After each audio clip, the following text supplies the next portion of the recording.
Hello दोस्तों, कैसे हैं आप सब। हमारी कहानियाँ देखने के लिए हमारे चैनल को सब्सक्राइब कीजिए और हाँ, बेल आइकॉन पर क्लिक करना मत भूलिएगा। भाभी, क्या फिगर मेंटेन किया आपने। वैसे साड़ी में आप किसी मॉडल से कम नहीं लग रही हैं। Thank you Sanju, thanks for compliment. तभी वहाँ राहुल आ जाता है। अरे ओ, फ्लर्ट कर रहा है मेरी पत्नी के साथ। अरे भाभी, ये तो फ्लर्ट कर रहा हूँ भाई, इतना हक तो बनता है मेरा। क्यों भाभी? मधु उसकी बात पे कुछ जवाब नहीं देती और मुस्कुराने लगती है। ये देखकर राहुल गुस्से के मारे आग बबूला हो जाता है और जब संजू चला जाता है तब मधु से कहता है, खूब हंसी आ रही थी तुम्हें संजू को देखकर। अरे मेरे होते हुए तू उससे टाका भिड़ा रही थी क्या? संजय तुम्हारा छोटा चचेरा भाई है, तुम उसके बारे में ऐसा कैसे बोल सकते हो। अरे बार बार उसके सामने मुस्कुरा कर तुम उसे लाइन दे रही थी। बोलो, तुम्हें क्या लगता है बेवकूफ हूँ मैं? अरे तुम दोनों के बीच में जो चल रहा है मुझे समझ में नहीं आएगा क्या? राहुल, ऐसा कुछ नहीं है, ये तुम्हारे मन का वहम है। तुम्हारे दिमाग में सिर्फ शक भरा हुआ है। तुम्हें अपने दिमाग का इलाज कराना चाहिए। मुस्कुराने का मतलब ये नहीं कि मैं उसे चाहती हूँ। अरे तू मुझे पागल साबित करके अपने यार को बुलाकर मेरे पीठ पीछे याशी करती है। एक बात कान खोलकर सुन लो, मैं भले ही काला हूँ और तेरे जैसा सुंदर भी नहीं हूँ, गोरी चमड़ी भी नहीं है मेरे पास। तुम दोनों क्या करते हो मुझे सब कुछ पहले ही पता चल जाता है। आज के बाद संजू के सामने मुस्कुराई या हंसी तो तुम मेरा असली रूप देखोगी, समझी? अगली सुबह राहुल मुंह फुलाकर बैठा होता है।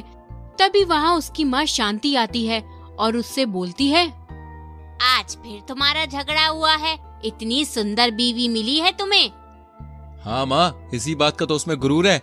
अरे जहाँ जाती है वहाँ अपनी जवानी दिखाती रहती है, लोगों को अपनी तरफ आकर्षित करती रहती है और जब मैं कुछ बोलता हूँ तो कहती है कि तुम्हारे दिमाग में शक का कीड़ा है। तुमने उसे ज्यादा ही छूट दे रखी है। आज वो फिर से संजू के साथ ऑफिस गई है। माँ के कहने पर राहुल मधु के ऑफिस जाता है।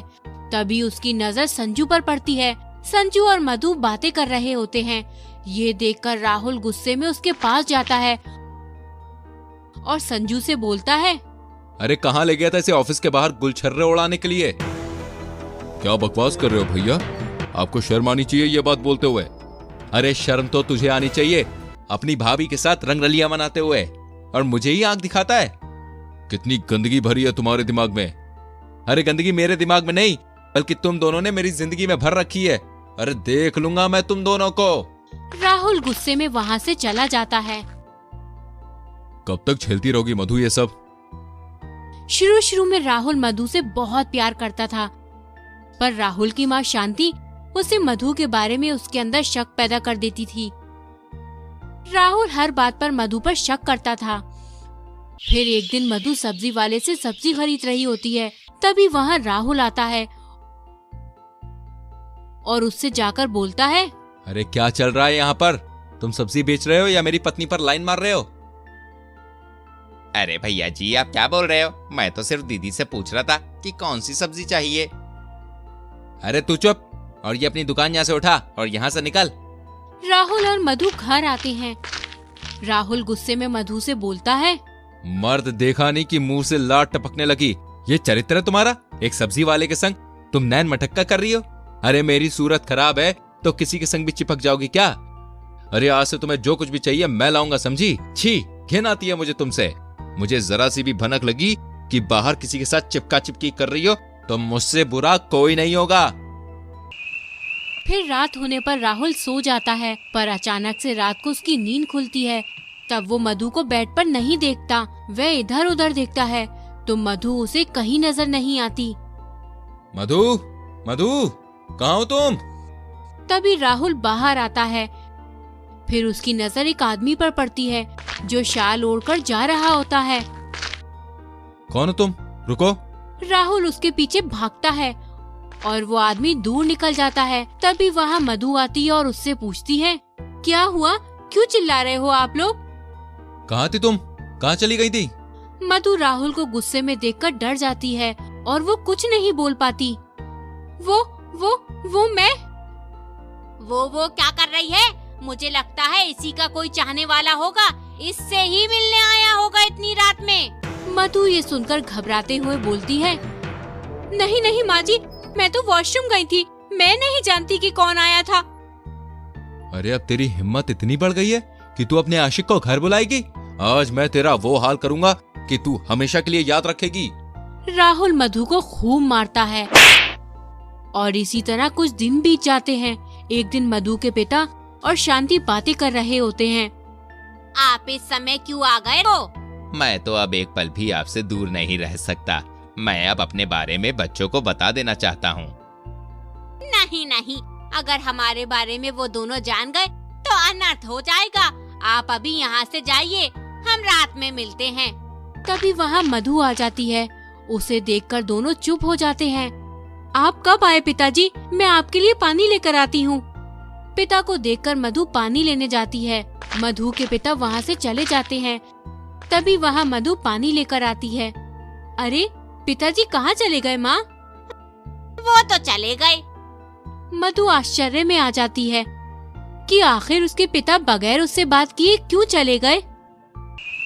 फिर रात होने पर मधु अपने कमरे से बाहर आती है। तब वो देखती है एक आदमी शॉल ओढ़कर भाग रहा है। कौन कौन हो तुम? इतना बोलकर मधु चुप हो जाती है और मन ही मन सोचती है, अगर मैं चिल्लाऊंगी तो ये सभी लोग मुझ पर ही शक करेंगे कि इतनी रात को ये यहाँ क्या कर रही है और मैं खुद ही फंस जाऊंगी। मुझ पर कोई विश्वास नहीं करेगा। मुझे पता लगाना ही होगा कि आखिर ये कौन है और मेरे घर में रोज क्यों आता है और इसके चलते राहुल मुझ पर शक क्यों करने लगे हैं। मधु अब अगली रात का इंतजार करने लगती है। रात होने पर राहुल सो जाता है पर मधु जाग रही होती है। थोड़ी देर बाद मधु कमरे से बाहर आती है। तभी उसकी सास के कमरे से किसी आदमी की आवाज आ रही होती है। इतनी रात को माँ जी किस आदमी से बातें कर रही हैं? जाकर देखती हूँ। फिर मधु रुक जाती है और सोचने लगती है, कहीं वो शॉल वाला आदमी तो नहीं जो माँ जी से मिलने आता है। अच्छा, तो बुढ़िया अपने घर में किसी आदमी को बुलाकर ही अय्याशी कर रही है और मुझ पर आरोप लगा रही थी।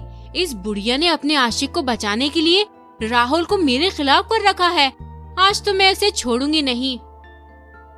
मधु जल्दी से अपने कमरे में जाती है और राहुल को उठाती है।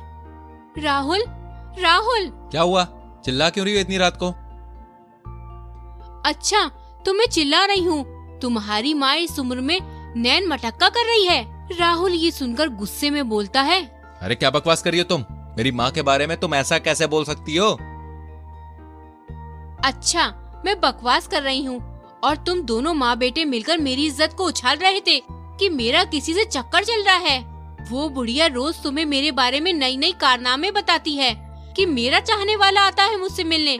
तो मैं दिखाती हूँ कि तुम्हारी माँ का चाहने वाला रोज रात को आता है और वो मेरा चाहने वाला नहीं, तुम्हारी माँ का चाहने वाला है। अगर ये बात गलत निकली और तुम मेरी माँ पर आरोप लगा रही हो तो तुम्हारी खैर नहीं, समझी? मधु राहुल को लेकर अपने साथ शांति के कमरे में जाती है। राहुल और मधु कमरे में जाते हैं और उन्हें रंगे हाथों पकड़ लेती हैं। जहां अपनी माँ को देखकर राहुल और मधु आश्चर्यचकित हो जाते हैं, वहां देखते हैं कि मधु के पिता के साथ राहुल की माँ होती है। राहुल गुस्से में बोलता है, माँ, ये सब क्या है? मोहन अंकल यहाँ क्या कर रहे हैं इतनी रात को? शांति और मोहन दोनों को देखकर घबरा जाते हैं। आपको शर्म नहीं आती? आप अपनी ही बहू के पिता के साथ ये सब कर रही हैं? इस कहानी का अगला भाग देखने के लिए प्लीज कमेंट जरूर करें और हाँ, लाइक और सब्सक्राइब करना मत भूलिएगा। मिलेंगे आपसे अगली वीडियो में। तब तक के लिए बाय बाय। हमारी कहानियाँ देखने के लिए हमारे चैनल को सब्सक्राइब कीजिए और हाँ, बेल आइकॉन पर क्लिक करना मत भूलिएगा।